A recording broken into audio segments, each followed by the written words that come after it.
সকালে অ্যালার্ম বাজার পর কি ঘুম থেকে উঠতে কষ্ট হয়, কিংবা পড়তে বসার আগে মনে হয় যে ধুর আর 5 মিনিট পর বসবো? আসলে সমস্যাটা আমাদের একার নয়।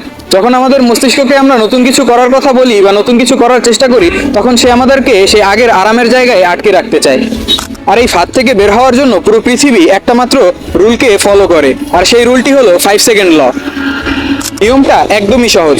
যখনই আপনার কোনো জরুরি কাজ করতে আলসেমি লাগবে, তখন আপনি উল্টো করে গোনা শুরু করবেন, 5, 4, 3, 2, 1। একবার এক বলার সাথে সাথেই দ্রুত কাজটা শুরু করে দিবেন। তাহলে আপনার মস্তিষ্ক আর আপনাকে অলসতার কোনো বাহানা দিতে পারবে না, এবং আপনার কাজটাও সম্পূর্ণ হয়ে যাবে।